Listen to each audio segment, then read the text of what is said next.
Welcome to this explainer. Today, we're going to uncover the hidden economic reality of the early church. And let me tell you, it completely challenges everything we think we know about modern society. What we're looking at today isn't just ancient history. It's a profound, incredibly relevant blueprint for how we organize our lives right now. And as we dive into this, I want you to keep preparingyou.app in mind. It's going to be a key tool for actually applying the mind-blowing stuff we discover today. So let's start with a pretty jarring realization. When Jesus cleared the temple, we usually picture this purely theological protest, right? But what if he wasn't just protesting religious doctrine? What if he was actively disrupting a massive national financial institution? To really wrap our heads around this shift in perspective, we're going to dive right into Section 1, the ancient temple banks. Okay, so take the Greek word for table, which is trapeza.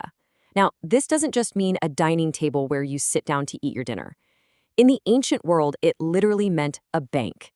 It was a banker's bench or counter where money changers sat to issue loans, exchange currencies, and manage public deposits. Think about the massive Temple of Diana in Ephesus, for example.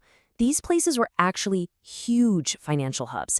They were essentially giant investment houses. They acted exactly like central banks, issuing script, coining usurious money, making loans, and collecting interest. They even funded mining, trade, and military ventures.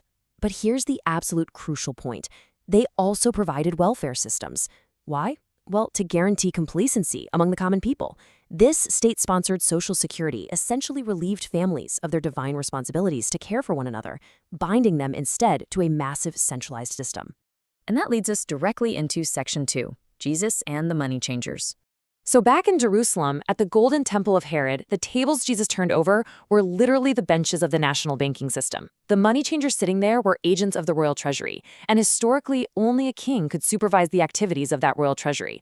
So by firing these money changers, Jesus wasn't just causing a scene. He was actively asserting his rightful kingship over that entire system. He was taking profound direct authority. You see, this conflict wasn't just some theological debate over vainly held doctrines. Ultimately, the crucifixion was essentially a monetary conflict. If you really want to understand the true friction between Christ and Rome, you have to follow the money. The early church was drawing people away from the world system, which meant the revenue of the world was declining as the charity of the everlasting kingdom increased. So you really have to ask yourself today, do you live by faith or by force? Do you get free bread or benefits from men who call themselves benefactors? Benefits that are funded at the direct expense of your neighbor through compelled taxation? Or do you live by faith, hope, and fervent charity? If you want to break free from that mire and actively prepare to better seek God's kingdom, I highly encourage you to sign up for the free app at preparingyou.app. Let's look at the alternative they built in Section 3, the apostolic economy, because instead of relying on the coercion of Rome, the early Christians established a radically different table. To grasp this, we really need to define a word called Corban. In the ancient world, Corban simply meant a treasury or a welfare system. The whole conflict with Rome was fundamentally rooted in two completely different types of Corban. You see, the public religion of the Roman world operated a Corban that relied on force, taxation, and compelled contributions. But the pure religion of the early church, it operated a Corban that relied entirely on free will offerings and voluntary love. This completely flips how you read the Bible. Take Acts chapter 6, for instance, where it mentions the apostles serving tables. Now, remember what trebizet means. They weren't just handing out bowls of soup. They were originally managing the daily ministration of a massive, voluntary economic network of care for widows, orphans, and the needy. When the Grecian widows were being neglected, it wasn't just a missed meal. It was a breakdown in a highly complex, vital system of economic provision. The apostles realized pretty quickly they couldn't preach the word and manage this massive economic network all at once. So, to prevent further breakdowns, what did they do? They had the congregation elect 7 men, the very first deacons. And notice the absolutely crucial point here. These men were chosen by the people, not imposed from the top down. This was a living network of care, a parallel banking system that operated entirely by love, not usury. It really is, as we'll see in Section 4, a tale of two systems. We are ultimately looking at two entirely incompatible economic and social realities. It all boils down to this. You've got the world's way on one side. Think pagan temples in Rome, which is built on top-down authority, force, usury, and a guaranteed social security funded by compelled taxation.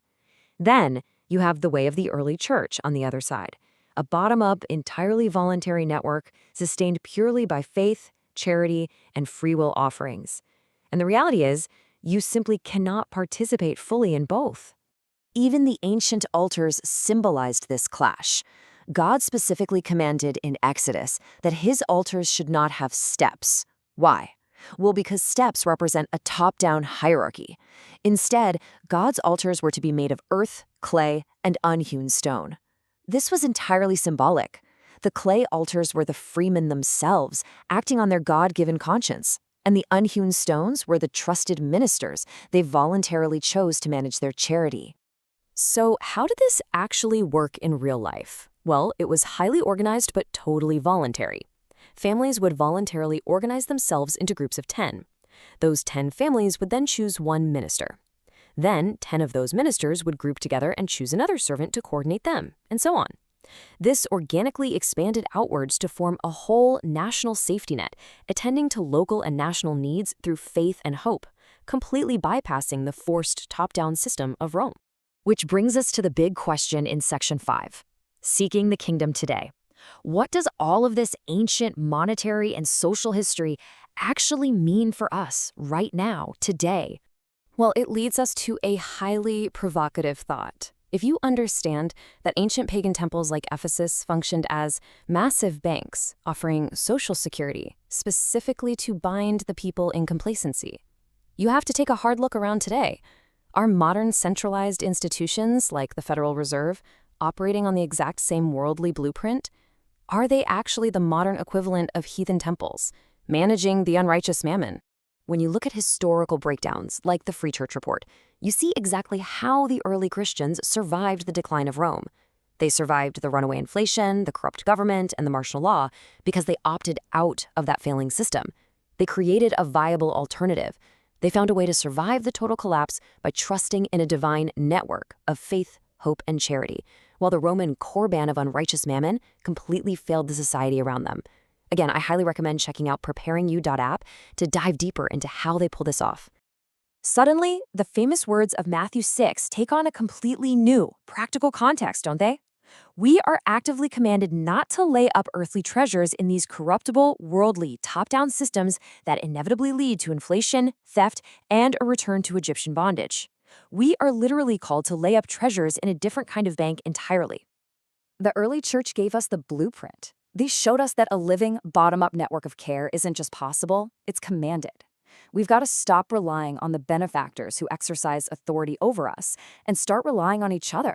If you really want to seek God's kingdom and his righteousness and actively prepare to live by faith and not by force, you need to sign up for the free app at preparingyou.app. It's the tool you need to start building these essential connections right now. Because ultimately, you have to ask yourself, if the systems of the world collapse tomorrow, whose table are you currently sitting at?